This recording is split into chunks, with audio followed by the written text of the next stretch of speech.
이 코로나라는 사실은 인류사의 대형 이벤트잖아요. 사실 안 좋은 이벤트지만 이 코로나 이후에 과연 도시와 부동산의 패러다임이 어떻게 변할지. 이게 사실은 코로나의 여파인지 아닌지도 전 잘 모르겠어요. 예. 이전부터 나왔던 건데 예. 코로나가 굉장히 심하게 이거를 강화시켰다고 보거든요. 일단 촉매 역할을 한 예, 거죠. 예, 뭐 말씀하시기에. 예. 첫 번째는 이제 플랫폼 경제의 확산이라고 봐요. 예. 우리가 이건 작년에 이미 경험을 했고요. 뭐 배달과 관련된 플랫폼도 엄청나게 성장을 예. 했잖아요. 거리에서도 지금 배민 커넥터 얼마나 많이 봐요. 네, 쿠팡 하시는 분들 계시고. 예. 네. 그러니까 이 플랫폼 경제의 성장이고, 두 번째는 이제 공유 경제의 성장 역시 지속될 거라고 봅니다. 왜냐하면은 직업 자체가 계속 굉장히 노마드적 직업이 굉장히 많아질 거예요. 프리랜서적 예. 직업도 많아진다고 하면은 본인이 투자를 해가지고 사무실 꾸미고 그 비용보다 공유 오피스에서 뭔가를 하는 게 더 많아질 것이고, 그 거주 공간 자체도 공유해서 살 수 있는 것들이 많아질 거예요. 아, 쉐어하우스 같은 거 말씀하시는 예, 거죠? 맞습니다. 그래서 이제 공유 경제가 하나의 트렌드고, 세 번째는 온라인 모바일 기업들이 이제 오프라인 공간으로 내려오기 때문에 이 역디지털과 관련된 예. 것들이 엄청날 겁니다. 예를 들어서 직방 같은 경우에 예. 지금 완전 모바일 플랫폼으로 보고 있습니다만은, 직방이 인수한 회사 중에 하나가 우주라는 쉐어하우스 운영하는 업체예요. 직방에서요? 예, 그리고 데이터가 워낙에 많기 때문에 직방에서 마음만 먹으면 분양과 관련된 산업 자체도 저는 언젠가는 재편하려고 봐요. 그리고 예. 언젠간 디벨롭먼트까지 할 거라고 저는 개인적으로 미국은 봐요. 이런 부동산 뭐 데이터 앱 회사들이 주가가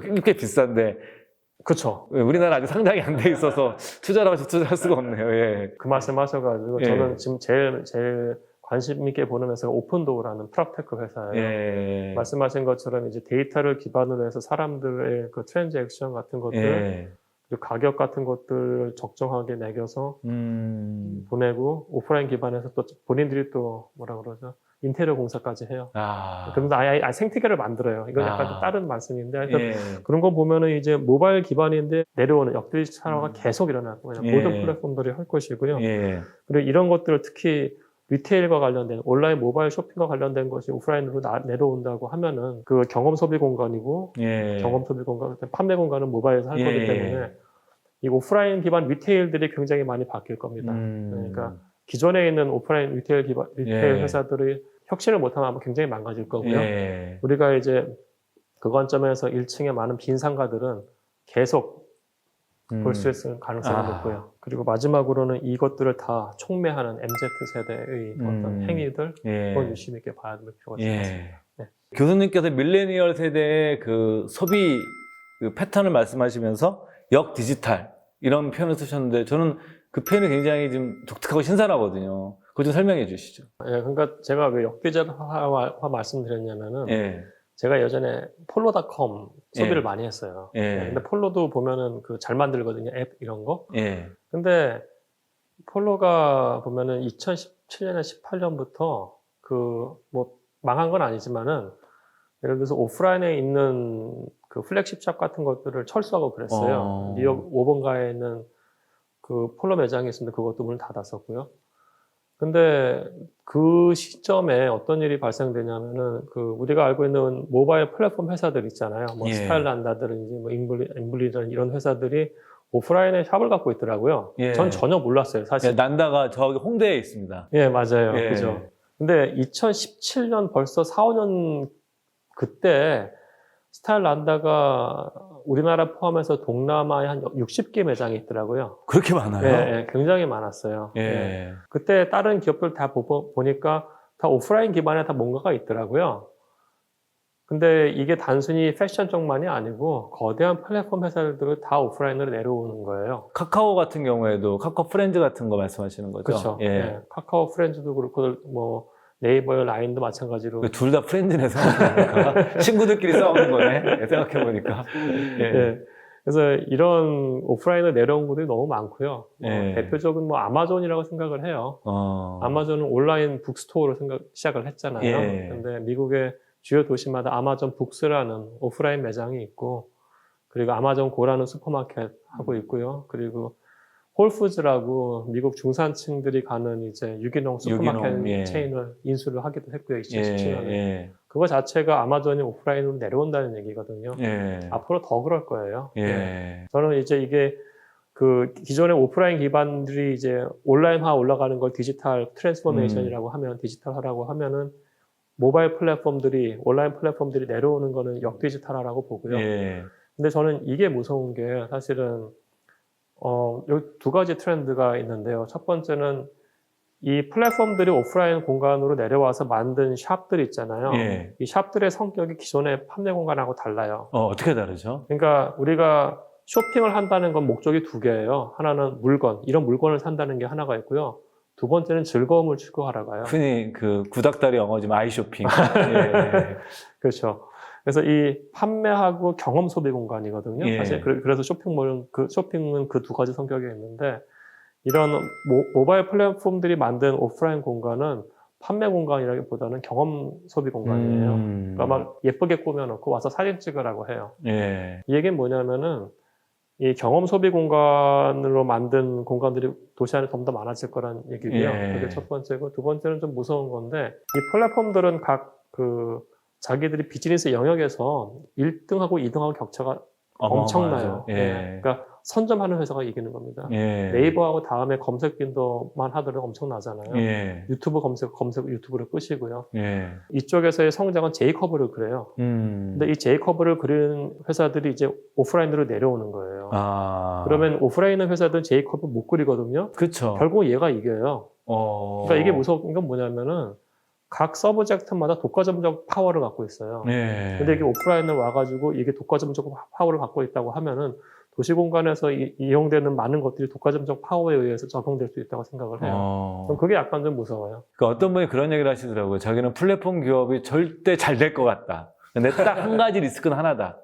만약에 그 플랫폼 기업의 수익성이 좀 떨어진다 그러면 아마 규제일 것이다. 너무 힘이 세져서 네. 그러니까 정부가 나서서 이제는 야, 니네 너무 커졌어. 줄여. 이러면서 이제 수익성이 떨어질지 모르겠지만 지금 말씀하신 것처럼 너무 이게 이제 승자 독식 구조를 가지고 있기 때문에 어려울 것이다. 그래서 저도 굉장히 관심 있게 봐요. 그래서 네. 제 뭐 포트폴리오에 플랫폼 기업들이 많이 들어있으니까 제가 투자펀드에서 과연 규제 방향이 이들 기업의 실적이라든가 향후 비즈니스 어떤 영향을 미칠까 이런 부분들도 사실 좀 플랫폼 주식 가지신 분들은 좀 관심 있게 봐야 될 것 같다라는 주장이 저는 전 일리가 있다는 생각이 들더라고요. 어떤 기업이 어떤 특정 어떤 비즈니스 에리아에서 예. 독과점 하는 거는 그 산업 자체에 안 좋거든요. 얘네가 너희 돈 많아서 너희들 규제하는 게 아니고요. 예. 그 에리아에서 독과점적 파워가 있으면은 그거는 그렇죠. 자본주의 시장에서의 공정 경쟁 차원에서는 규제를 해야 되는 거고 예. 플랫폼 기업들도 마찬가지로 그건 당연히 자기들이 인식을 하고요. 예. 다른 영역에서 좀 더 성장을 하든지 아니면 국내만 머무르지 말고 나가야죠. 구해 나가야죠. 예, 나가야죠. 예, 그렇죠. 예.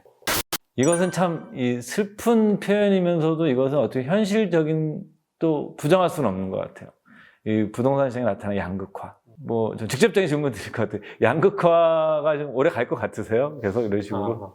그러니까 저는 이거 개인의 성향에 상관없이 예. 제 뷰는 양극화의 시대가 왔다고 보고요. 아, 시대가 왔다고 보시는 양극화 거예요? 시대가 왔어요. 미국에서 이제 쇼핑몰 체인 중에 제일 큰 데가 사이먼 프라퍼티 그룹이거든요. 예. SPG. 예. 그 SPG하고 그 아마존하고 주가 상승률 같은 거의 트렌드를 보면은 2015년까지 거의 비슷하게 가요. 예.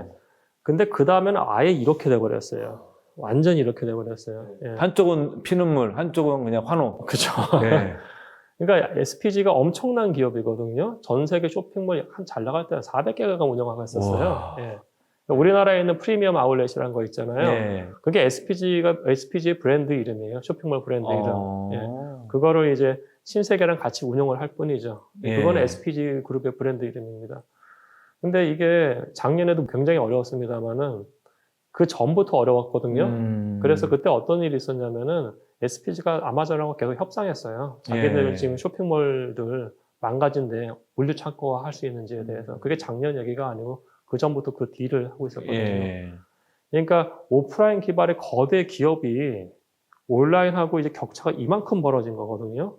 그러니까 대기업 간에도 격차가 벌어지는데 대기업과 중소기업 격차가 당연히 벌어질 거고요. 예. 대기업이라는 건 어느 공간 안에 헤드쿼터가 있잖아요. 예. 그럼 이제 도시 간의 경쟁이 그 격차가 벌어질 수밖에 없어요. 아, 예. 도시 간에도. 도시 간에도. 저도 한번 이렇게 옛날에 어떤 자료를 일본 그 부동산 시장 뭐 관련 자료를 하나 보는데 그게 재밌더라고요. 일본의 3대 도시가 그 동경, 나고야, 오사카인데 그 나고야랑 오사카는 부동산 버블 경기에 그 가격을 아직 회복하지 못했다.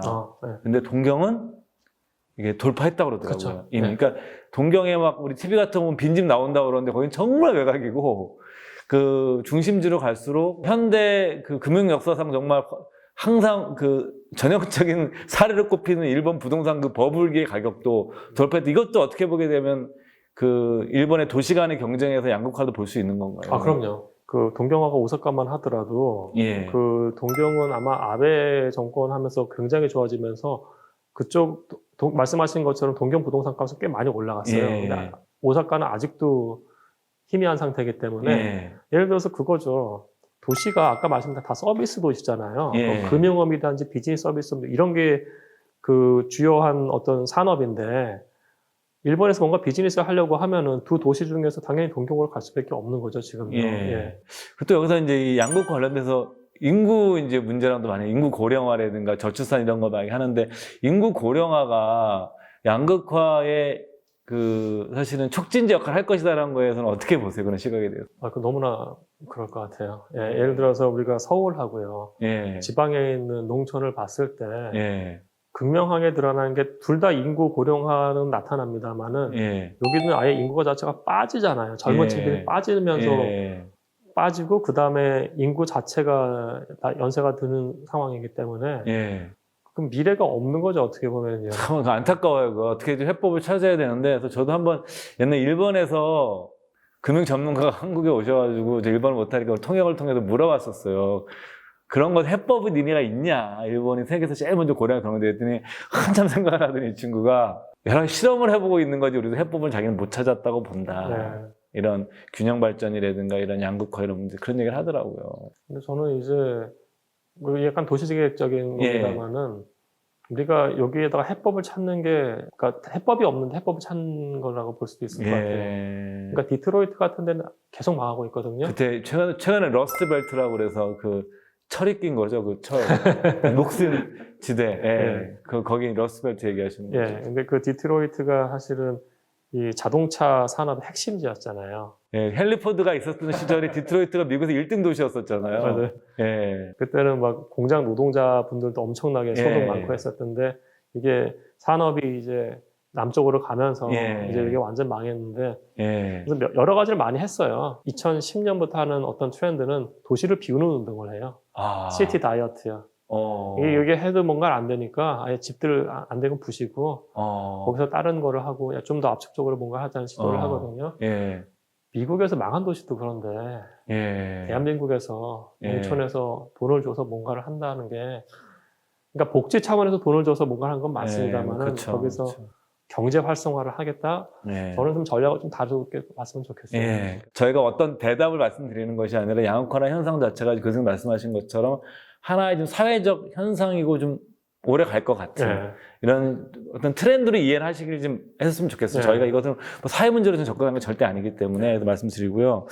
그 다음에 이제 양극화와 좀 비슷한 개념이라 하겠는데 이제 직주 근접. 저는 이제 서울 예를 들면 그 마포 지역에 옛날에 이렇게 집값이 안 비쌌었어요. 그래서 근데 이제 제가 아시는 분인데 마포 막 재개발할 때 근데 그분이 해안에 있으셨던 것 같아요.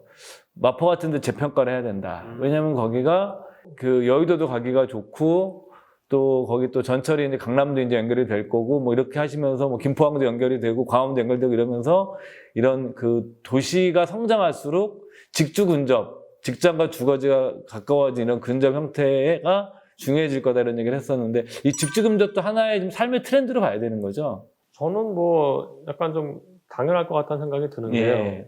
그러니까 우리가 아까 MZ세대 얘기를 했었잖아요. 예. MZ세대는 사실은 자동차를 많이 소비를 안 해요. 예. 자동차 소비 안 하기 때문에 자동차를 소비 안 하니까 쇼핑몰을 안 가는 거예요. 그러니까 이 MZ세대가 주로 이용하는 대중교통이기 때문에 예. 대중교통 교통성으로 도시가 재편될 가능성이 굉장히 높고요. 저는 그 오피스 기업들이 교외화로 빠질 거라고 생각하진 않아요. 코로나가 뭐건 간에. 예. 그러면 왜냐하면 이미 기반 시설이 들어가 있는 데기 때문에 여의도에 있는 증권회사 보고 다 재택근무하시고 당신들 오피스 여기서 해체해가지고 따로 해서 저는 그건 불가능하다고 보거든요. 예. 그럼 거기는 있을 거예요. 있는다고 하면은 결국은 이제 그 뭐 팬데믹이 오래 가건 뭐 그 질병이 계속 간다고 하더라도 그 직장에서 일하는 사람들이 아예 교외직을 할 거냐 예. 아니면은 그 통근 시간대에 대면 접촉을 줄이기 위해서 직주금적을 할 예, 거냐로 예, 봤을 때 예. 제가 봤을 때 후자가 더 가능성이 높다고 아, 봐요. 예. 예. 저는 독일에서 물론 번역된 책인데 행복 심리학에 관한 책이었는데 재미난 게 통근 시간이 인간의 행복도에 미치는 영향이 그 순서 중에 거의 3등 정도 되더라고요. 깜짝 놀랐어요. 그 자료를 보고서. 독일인데 그것도 예. 우리보다도 훨씬 행복 지수가 높은 나라인데 거기서 그래서 아, 이 선진국에서도 이 통근 시간이 삶의 행복도에 미치는 영향이 굉장히 크구나. 이거 보면서 제가 한번 깜짝 놀란 적이 있었는데 그래서 사실은 저는 그러거든요. 도심지의 젊은 세대들이 사실은 직장 근처에서 좀 싸게 살 수 있는 주택이 좀 많아지는 세상이 돼야 되지 않을까. 예. 저희 뭐 후배 세대 분들을 위해서 그렇고 좀 젊은 세대들 왜냐하면 이분들을 보고 1시간만 2시간 출근하면서 뭐라 그럴 수는 없지 않겠어요, 그죠? 예. 그리고 사실 그게 부동산적으로도 더 수익률이 높아요. 예. 예. 왜냐면은 부동산이라는 거는 평당 임대료 측면에서 방을 쪼개면 쪼갤수록 높거든요. 아, 예. 그러니까 뭐 극단적으로는 왕십리 고시원 평당 임대료하고 예. 압구정동 30평대 아파트 평당 임대료를 봤을 때 이게 높거든요. 고시원이. 예. 왜냐면 수요가 더 많기 때문에 예. 당연한 거라고 봐요. 예. 이제 마지막으로 이제 우리 김경민 교수님이랑 같이 이 글로벌 관점에서 부동산 어떤 트렌드를 보면서 투자 아이디어 얻고 세상 돌아가는 얘기도 많이 했는데 여러분들께서 그 장기적인 트렌드에 맞게끔 내 포트폴리오를 가져가시는 것이 사실은 시간이 지나고 나서 보면 역으로의 리스크가 작은 거였다라는 거죠. 지금은 이렇게 변화가 많아 있는 거 보이지만 그래서 여러분들께서 오늘 저희가 이제 들은 이런 주요 트렌드를 다 들으시면서 여러분들의 이제 자산 배분도 한번 점검해 보시고 내 포트폴리오에 이제 뭐 어떻게 부동산 같은 거 어떻게 점검해야 될지도 글로벌 관점에서 한번 보시는 계기가 됐으면 좋겠습니다. 교수님 수고 많으셨습니다. 네, 감사합니다. 감사합니다.